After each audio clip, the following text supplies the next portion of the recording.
So without further ado, please help me welcome to the stage Benjamin Lowy.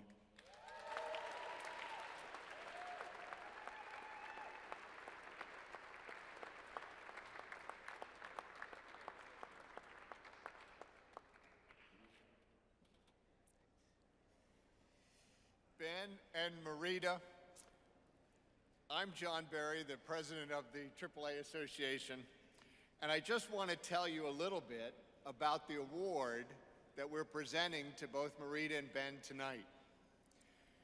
We're looking to honor the next generation, and sometimes to do that, it's good to go back to where you began. And we couldn't think of a better place to start than Eleanor Roosevelt, who at the height of World War II, 1943, at a time when neither Australia nor America were in charge of the Pacific, traveled to Australia to open the new American embassy there. She lost 35 pounds on the journey.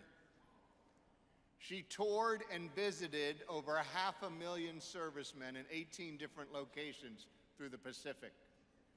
But in Canberra, in opening the embassy, she planted 2 oak trees. She did it as a symbol that not only would the United States and Australia win the war together, but that they would shape the peace after the war, and in fact, the remainder of the 20th century. We could not think of a better legacy than to present the award than planting an oak tree in honor of both Ben and MARITA. And the award tonight will be an award that will continue to grow and flourish as each of your careers, we are certain, will do. Thank you for your leadership already. Thank you for what you will yet do, and God bless you both.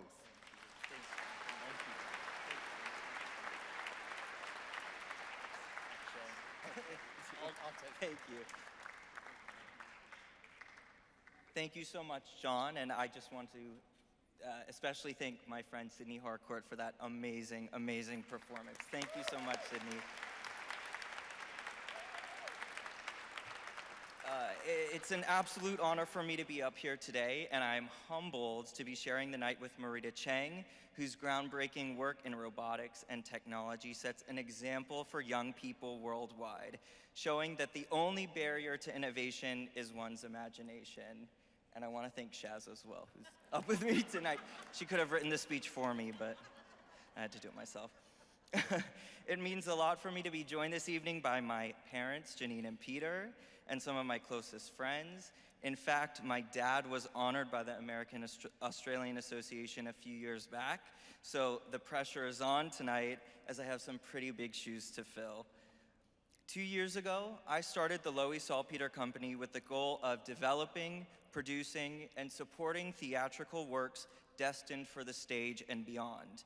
Together with my producing partner, Adrian Salpeter, we have curated a diverse body of work and are embracing our roles as the next generation of leaders in our field. Among our proudest achievements in 2016 was co-producing My Fair Lady at the Sydney Opera House. Julie Andrews returned to direct the show that started her career 60 years ago. We were thrilled to join this production, and we are bringing it to audiences throughout Australia in 2017. All involved were delighted to see the show connect deeply with Sydney audiences, and it became the highest grossing show in Opera House history. Thank you. Very exciting. One of the major achievements of this production of My Fair Lady was that the cast was entirely Australian. It is no secret that creative talent abounds in Australia, and My Fair Lady reminds us at LSC to explore the untapped talent throughout the continent. To this end, we are in active dialogue with a number of organizations in bringing these new Australian talents to New York City. Admittedly, I was unsure that a classic revival of a Golden Age musical would connect with contemporary Australian audiences, but I underestimated the relevance of good storytelling. The shared experience of sitting together in a dark room for a few hours without distraction underscores the power of the theater to inform, engage, and entertain.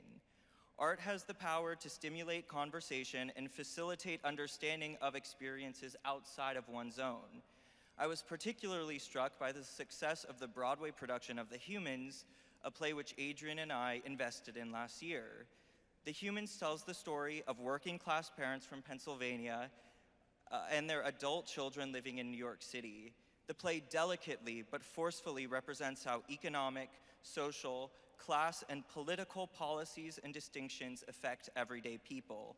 The play, which went on to win 4 Tony Awards and was a finalist for the Pulitzer Prize for Drama, connected with audiences because it made one's family reality universal. This is the responsibility of good theater makers. Now, more than ever, there is the need to support work that challenges audiences and creates dialogue around sometimes difficult topics. At LSC, this challenge has informed our slate of projects for 2017, which include Sondheim Sunday in the Park with George, Lynn Nottage's Sweat, Tennessee Williams' The Glass Menagerie, Lucas Nath's A Doll's House Part 2, and Paula Vogel's Indecent. Sunday in the Park, the story of a struggling artist to connect with the world around him. Sweat, which takes place on the eve of President Obama's election, is about a rural Pennsylvania manufacturing town devastated by factory closures and job loss.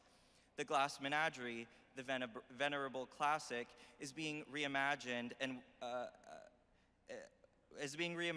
for the first time, a differently abled actress will be playing the role of Laura Wingfield. A Doll's House Part 2, a new American play continuing the story of a 19th century housewife who, after leaving her husband and children, returns home years later to demand a divorce from her husband. And Indecent, the true story of the American premiere of a European Yiddish play featuring a lesbian love story.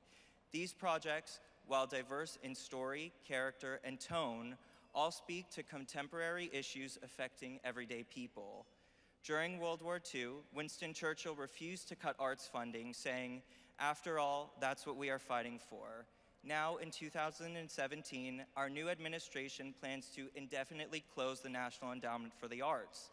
This means that more than ever, theater must exist to challenge audiences, offer new perspectives, and expand the human experience. This is the power of theater, and I encourage you to find me tonight this evening to discuss how theater has moved you and how you can get involved in the movement to support art. Thank you so much to the American Australian Association for having me, and have a great night.